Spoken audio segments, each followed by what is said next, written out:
La carta de Pablo a los Colosenses fue escrita durante una de las muchas prisiones de Pablo por anunciar a Jesús como el Señor resucitado, y la carta está dirigida a un grupo de personas que Pablo nunca había conocido, que formaban una comunidad de iglesias que él no inició.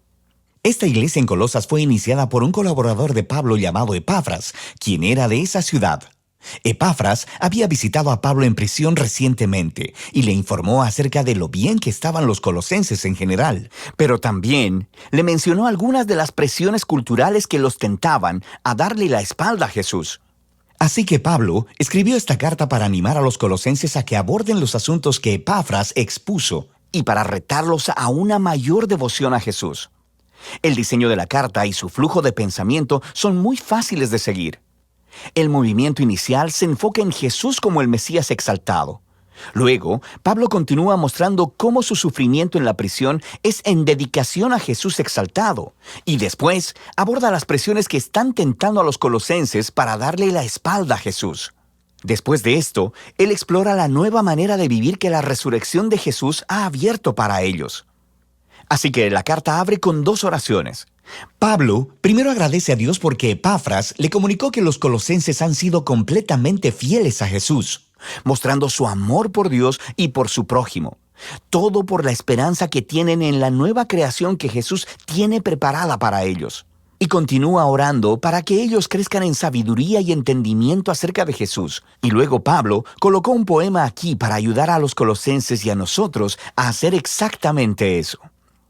Este es el centro del capítulo 1, un poema que se trata sobre el Mesías crucificado y exaltado.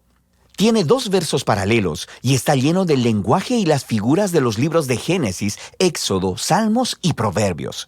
El primer verso explora cómo Jesús es la verdadera imagen de Dios. En él, todo el carácter y el propósito de Dios están encarnados en un ser humano. Él es el primogénito, una frase del Antiguo Testamento que expresa la estatura real de Jesús sobre toda la creación. Él comparte su identidad misma con el único Dios verdadero y creador, y a través de él toda la realidad ha sido creada, todos los poderes y autoridades, espirituales y humanas. Es en Jesús el Mesías que descubrimos al mismísimo autor y rey de la creación. Así que en el segundo verso descubrimos que Él es también el que está produciendo una nueva creación. Él es la cabeza de un nuevo cuerpo, lo que se refiere al pueblo de Jesús, la nueva humanidad de la cual su resurrección misma es un prototipo. En Él mora la presencia gloriosa de Dios manifestada en el templo. Así que es a través de la muerte y resurrección de Jesús que Dios ha reconciliado consigo mismo a la humanidad, a todos los poderes espirituales, a toda la creación. Este es un poema asombroso y Pablo continuará refiriéndose a él en el desarrollo de la carta. Así que primero nos muestra cómo la verdad de este poema transforma su propia experiencia de sufrir en prisión. Él está siendo castigado por anunciar al mundo griego y romano que Jesús es el Señor y el Rey resucitado. Así que su sufrimiento, piensa él, no es una señal de derrota. En realidad es su manera de participar en el mismísimo sufrimiento de Jesús, realizado como un acto de amor. Y así, sus dificultades en realidad son una causa de gozo. Él está en prisión por las sorprendentes noticias de que el Mesías resucitado de Israel está creando una nueva familia multiétnica. Y aún más, así como la gloria divina mora en Jesús, Jesús mora en y a través de su familia internacional, o como dice Pablo, el Mesías en ustedes, la esperanza de gloria. Luego Pablo aborda las presiones culturales que están tentando a los colosenses a darle la espalda a Jesús. Ellos estaban siendo confrontados por una combinación de politeísmo místico junto con una presión por guardar las leyes de la Torá. Todos estos nuevos cristianos habían crecido adorando a los varios dioses griegos y romanos que gobernaban las diferentes arenas de la vida humana, y muchos de ellos simplemente concluyeron que Jesús era una deidad más a la que podían adorar. También existía una gran presión por parte de la comunidad judeocristiana para que estos no judíos completaran su compromiso con el Mesías, obedeciendo todas las leyes que se encontraban en la Torá. Específicamente, él menciona comer una dieta kosher, guardar los días sagrados y la circuncisión. Es un problema muy similar al que trató en la carta a los Gálatas. Para Pablo, ceder ante cualquiera de esas dos tentaciones es transigencia. Es fallar en entender quién Jesús realmente es y lo que Él hizo a su favor. Los colosenses solían vivir con miedo de los poderes espirituales y espíritus elementales, como Pablo los llama. Pero Jesús venció sobre estos con su muerte y resurrección.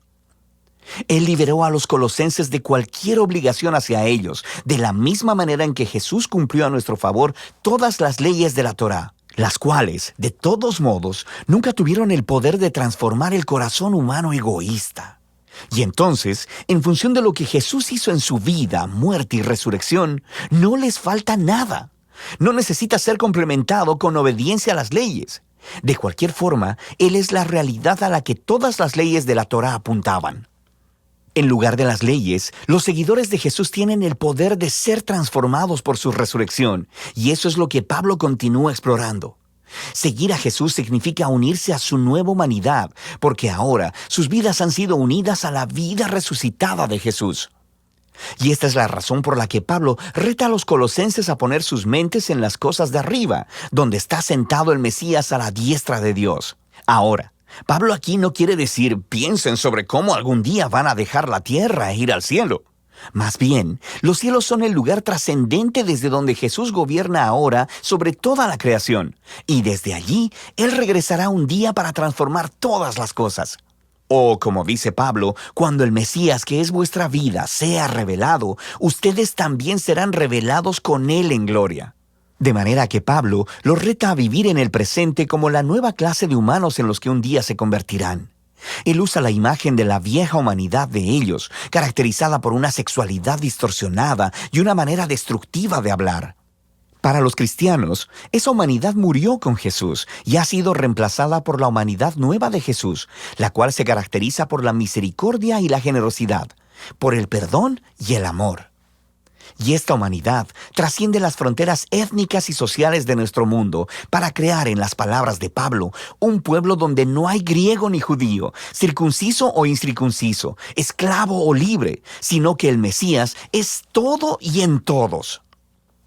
Luego Pablo se pone muy práctico y le muestra a los colosenses cómo esta nueva humanidad podría lucir en el hogar romano del primer siglo, el cual era una institución realmente autoritaria, donde el patriarca tenía el poder sobre la vida y la muerte de su esposa, hijos y esclavos. Pero así no debía ser en el hogar cristiano. Aquí, el Jesús resucitado es el verdadero Señor.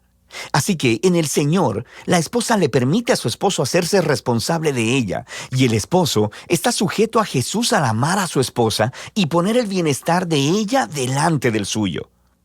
En un hogar donde Jesús es Señor, los niños no son objetos, sino que son guiados a la madurez y al respeto, y los padres deben criar a los niños con paciencia y entendimiento.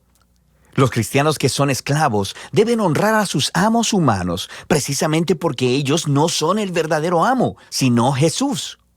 Y los cristianos que tienen esclavos deben entender que este esclavo no es su propiedad, sino más bien un compañero del cuerpo de Cristo que debe ser honrado y recibido en amor. Y aquí Pablo está caminando en una línea muy delgada. Él está moldeando la institución romana más básica alrededor de Jesús, quien gobierna el mundo con su amor sacrificial. Así que, aunque Pablo no abolió la estructura del hogar como tal, el Mesías exaltado demanda que ella sea transformada hasta el punto de ser casi irreconocible para cualquier romano que viva en Colosas. Puedes ver esto más claramente en la conclusión de la carta. Después de una petición de oración, Pablo aplica estas instrucciones sobre los amos y esclavos cristianos, y descubrimos que Tíquico es el que llevará y leerá esta carta a los colosenses. Y él está acompañado de un tal Onésimo, quien era un ex esclavo de un cristiano colosense llamado Filemón. Y descubrimos de otra carta dirigida a Filemón que Onésimo había escapado de su amo. Este era un crimen digno de prisión. Pero Pablo pide a toda la iglesia que reciba a Onésimo como un hermano fiel y amado en el Señor. Y luego, en la carta a Filemón, Pablo dice que él debe recibir a Onésimo ya no como un esclavo, sino como a un hermano. Eso sí que es terminar una carta con un impactante golpe. Así que, en la carta a los colosenses, Pablo nos está invitando a ver que ninguna parte de la existencia humana está fuera del alcance del gobierno amoroso y liberador del Jesús resucitado. Nuestro sufrimiento, nuestra tentación a ceder, nuestro carácter moral, la dinámica del poder en nuestros hogares, todo debe ser reexaminado y transformado. Somos invitados a vivir en el presente como si la nueva creación hubiera llegado cuando Jesús se levantó de los muertos. Y de eso se trata la carta a los Colosenses.